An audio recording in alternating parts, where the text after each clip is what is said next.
Breathing की बात कर रहे हैं, मैकेनिज्म ऑफ ब्रीथिंग। ठीक है, ब्रीथिंग में कितने स्टेप होते हैं? 2 स्टेप। एक सांस लेना, दूसरा सांस छोड़ना। सांस लेना इज नोन एज इंस्पायरेशन और सांस छोड़ना है एक्सपायरेशन। ठीक है, अब इसमें जब तुम सांस अंदर ले रहे हो तो ये किस वजह से हो रहा है? ये प्रेशर ग्रेडियंट की वजह से हो रहा है। और ये जो प्रेशर ग्रेडियंट है ये कौन क्रिएट कर रहा है? 2 मसल्स मिलके कर रही हैं। एक तो डायफ्राम की मसल, दूसरा रिब्स की मसल। तो डायफ्राम जो है ये डोम शेप स्ट्रक्चर होता है। ठीक है, जो तुम्हारे थोरैसिक कैविटी को एब्डोमिनल कैविटी से डिवाइड करता है ना, थोरैसिक कैविटी को एब्डोमिनल कैविटी से। दूसरा, रिब्स के बीच में जो मसल्स होती है जिनको हम लोग बोलते हैं इंटरकॉस्टल मसल्स, ये मैंने बनाया है स्टर्नम। ठीक है, ये है तुम्हारी रिब्स। ठीक है, रिब्स। 2 रिब्स के बीच में जो मसल्स होती है उनको हम लोग बोलते हैं कॉस्टल मसल्स। 2 रिब्स के बीच की जो मसल्स होती है उनको हम लोग क्या बोलते हैं? Costal muscles. ये है रिब्स के बीच की मसल्स। ठीक, अब कुछ मसल्स अंदर की तरफ होती है, कुछ बाहर की तरफ। जो मसल्स बाहर की तरफ होती है उनको हम लोग बोलते हैं external intercostal muscles. External intercostal muscles यानी कि the muscles which are present outside. ठीक है, और कुछ मसल्स अंदर की तरफ होती है, जो अंदर वाली मसल्स होती है उनको हम लोग नाम देते हैं इंटरनल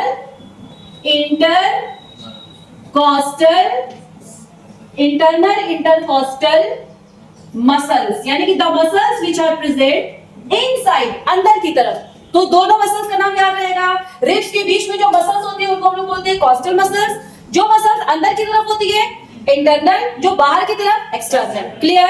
तो ब्रीथिंग में 2 मसल्स इन्वॉल्व होती है, डायफ्राम की मसल्स एंड रिब्स के बीच की जो मसल्स होती है।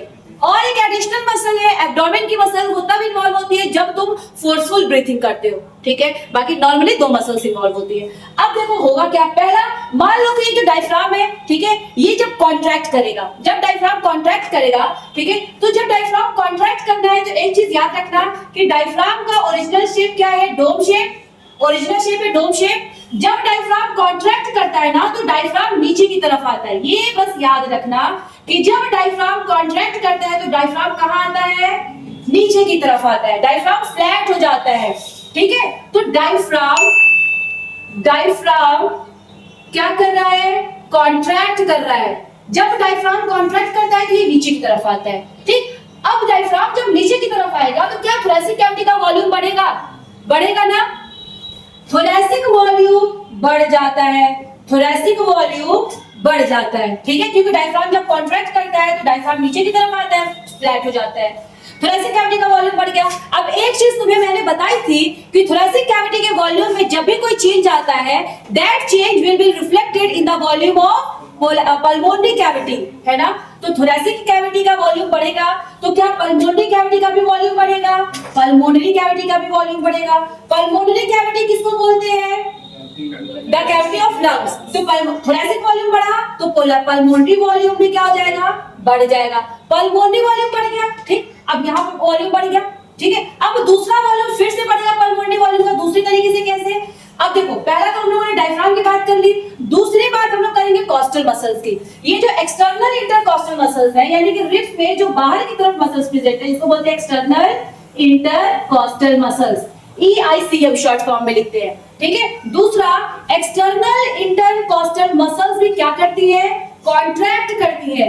एक्सटर्नल इंटरकॉस्टल मसल्स के कॉन्ट्रैक्ट होने की वजह से तुम्हारा जो रिब्स है, ठीक है, और जो तुम्हारा स्टर्नम है ये ऊपर की तरफ आ जाता है। रिब्स और स्टर्नम कहां चले जाते हैं?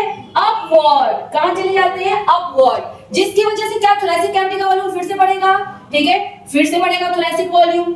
थोरैसिक वॉल्यूम इसकी वजह से बढ़ जाता है। थोरैसिक वॉल्यूम के बढ़ने की वजह से क्या पल्मोनरी वॉल्यूम बढ़ेगा? तो हाँ, पल्मोनरी वॉल्यूम फिर से बढ़ेगा। पल्मोनरी वॉल्यूम भी बढ़ जाता है। ठीक, अब देखो दो तरीके से वॉल्यूम बढ़ा। ठीक है, एक डायफ्राम के कॉन्ट्रैक्ट करने की वजह से, दूसरा एक्सटर्नल इंटरकॉस्टल मसल्स की कॉन्ट्रैक्ट करने की वजह से। अब एक चीज ध्यान दो, जब डायफ्राम कॉन्ट्रैक्ट करता है तब जो वॉल्यूम बढ़ता है, ये वॉल्यूम बढ़ता है एंटीरियो पोस्टीरियर एक्सिस। क्या इस बात से सहमत हो? डायफ्राम कॉन्ट्रैक्ट किया, डायफ्राम नीचे की तरफ आया, वॉल्यूम तो बढ़ रहा है लेकिन एंटीरियर और पोस्टीरियर एक्सिस पे बढ़ रहा है ना, नीचे ऊपर की तरफ। तो डायफ्राम के कॉन्ट्रैक्ट करने की वजह से वॉल्यूम बढ़ता है एंटीरियो पोस्टीरियर एक्सिस। ओके, और कॉस्टल मसल्स के कॉन्ट्रैक्ट होने की वजह से जो वॉल्यूम बढ़ेगा, ये वॉल्यूम कैसे बढ़ता है? Dorso ventral axis. क्या ये चीज क्लियर है? डॉर्सो वेंट्रल एक्सिस बढ़ेगा, ठीक। ओवरऑल वॉल्यूम बढ़ गया। ओवरऑल क्या वॉल्यूम बढ़ गया? वॉल्यूम बढ़ने की वजह से क्या प्रेशर कम हो जाएगा, ठीक। वॉल्यूम इसका बढ़ गया। वॉल्यूम बढ़ने की वजह से लंग्स के अंदर का जो प्रेशर है, जिसको बोलते हैं इंट्रा पल्मोनरी प्रेशर, ये क्या हो जाएगा? कम हो जाएगा, ठीक। अब अंदर की तरफ प्रेशर कम है, बाहर की तरफ प्रेशर ज्यादा है। क्या एक प्रेशर ग्रेडियंट क्रिएट हो गया? अब जो एयर है वो कहां से कहां आएगी? हाई प्रेशर से लो प्रेशर, यानी कि एटमॉस्फेयर से एयर कहां आएगी? लंग्स में आएगी, अंदर आएगी, ठीक है। तो ये जो एयर है ये एटमॉस्फेयर से आएगी अंदर की तरफ। इसी को हम लोग बोलते हैं क्या? इंस्पायरेशन, ठीक है। तो इंस्पायरेशन कब होगा? जब लंग्स के अंदर का प्रेशर यानी कि इंट्रा पल्मोनरी प्रेशर कम होगा और एटमॉस्फेरिक प्रेशर ज्यादा होगा। तो इंस्पायरेशन कब होगा? जब intra pulmonary pressure is less than atmospheric pressure. Clear है ना? इंस्पायरेशन तभी होगा। अभी देख पा रहे हो? कोई डाउट है? कोई डाउट नहीं होना चाहिए, बहुत इजी चीज है, ठीक है। ये तो हो गया सांस अंदर लेना, ठीक। अब दूसरा एक्सपायरेशन। एक्सपायरेशन कब होगा? जब अंदर का प्रेशर क्या हो? ज्यादा हो, बाहर का प्रेशर कम हो, यानी कि इंट्रा पल्मोनरी प्रेशर क्या हो? कम, और एटमॉस्फेरिक प्रेशर क्या हो? ज्यादा। सॉरी अंदर का प्रेशर क्या हो? ज्यादा, और बाहर का प्रेशर कम, यानी कि इंट्रा पल्मोनरी प्रेशर ज्यादा, ठीक है, और एटमॉस्फेरिक प्रेशर कम, ठीक। तब होगा एक्सपायरेशन। अब ये एक्सपायरेशन होता कैसे है? अब ये जो डायफ्राम था जो कॉन्ट्रैक्ट हुआ, अब डायफ्राम क्या करेगा इस केस में? रिलैक्स करेगा, ठीक है। यहां पर देखो, जब डायफ्राम कॉन्ट्रैक्ट था तो क्या वो फ्लैट हो गया था? फ्लैट हो गया था। तो जब डायफ्राम रिलैक्स करेगा तो वो अपनी ओरिजिनल पोजीशन में जाएगा। तो जब डायफ्राम रिलैक्स करेगा तो ये ऊपर की तरफ जाएगा।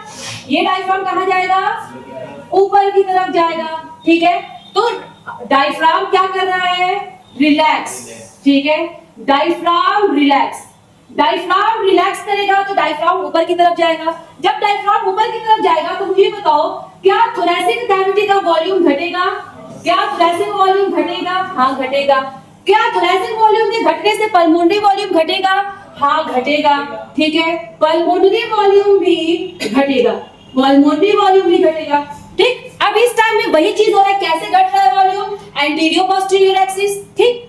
दूसरा पॉइंट, जो एक्सटर्नल इंटरकॉस्टल मसल है ये भी क्या हो जाती है? रिलैक्स हो जाती है। ये भी रिलैक्स हो जाती है, जिसकी वजह से रिब्स और स्टर्नम अब कहां जाएंगे? अंदर की तरफ, ठीक है। Ribs and